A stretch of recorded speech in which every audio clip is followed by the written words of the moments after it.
Um, Number four is to keep exercise interesting. You have to enjoy it or you won't do it. And that's not just weight training, that's any type of exercise. You know, people forget that hiking is exercise, or that dancing is exercise, or that taking the stairs at work or at home is exercise, or that being part of a recreational sports team, you know, for the fun of it with your buddies is exercise. That going on dog walks is exercise. Like, people forget this stuff, and they start to get really sedentary. You know, they're just not moving much because they think, oh man, I got to go to a gym and I got to put on, you know, this muscle shirt, or I've got to, you know, they feel like they've got to, you know, look the certain part, or I've got to put on this hoodie or this tank top or what, or these workout pants or whatever the case is.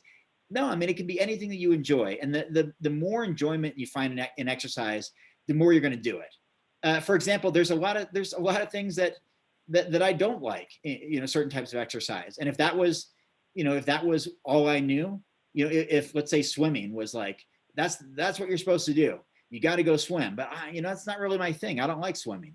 I don't, you know, Yeah, I really don't care for it at all. Like, I would be out of shape if that's what I associated with exercise.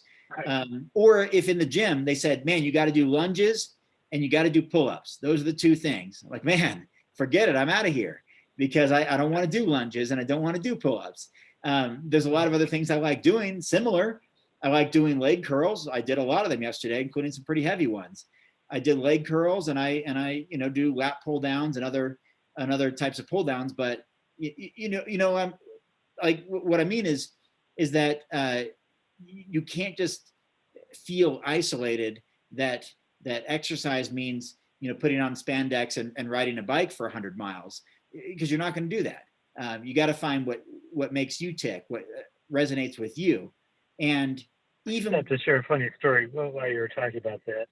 Um, I used to hate gym when I was in grammar school, and the reason why is because the gym teacher used to force us to do tumbles or somersaults, whatever you want to call them, and I cannot be on my head. I can't be upside down. And he made me hate gym. So I used to skip school when it was time for gym. It was once a week.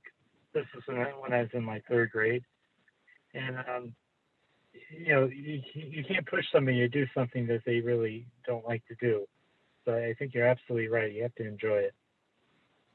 yeah, yeah, totally. And your story reminded me of another friend who, you know, in gym class in high school, they had to run the mile, which was, you know, she was overweight, you know, as a teenager, 200 pounds.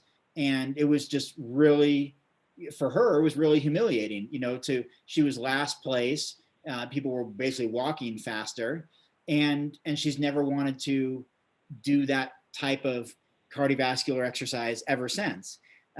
Running, because that was a like embarrassing or humiliating thing at a certain stage in her life. But she went on to become a champion athlete in in weight training, because that's totally different, and she felt more comfortable with that.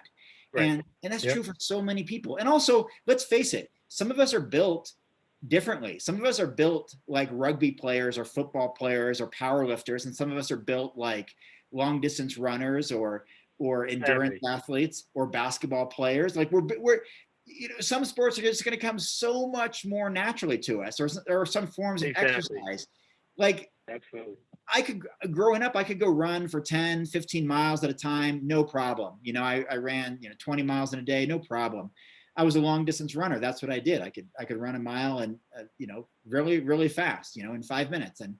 And that came naturally for me, but it was a real struggle for a lot of other people. If they wanted to, you wanted to have them run any kind of distance, that was like huffing and puffing, and it was difficult, and they just couldn't Yep. do it.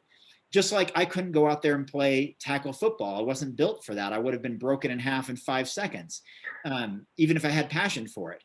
And so you have to, like, you got to weigh out those kind of things too. That if you For sure. feel that you have to do this certain exercise because everybody's doing it, or it's the cool thing to do, or everyone's doing high intensity interval training, or everyone's doing, you know, total body workouts, or everyone's doing this. But if that doesn't work for you for whatever reason, you know, then you just, maybe you swear off exercise altogether, you know. Yeah, And exactly. so you got to keep it interesting, and that's even as an elite athlete or elite bodybuilder, or you got to find different variations of exercises. Even that's like moving your thumb slightly on the barbell or on the dumbbell, and or pausing for 1.5 seconds. There's all these little things that you can do. The way that you count reps, you don't have to use numbers. You can use words or letters or something, or like that reminds you of something that's meaningful to you. There's all kinds of ways to do it, but in general, whatever exercise that is, keep it interesting.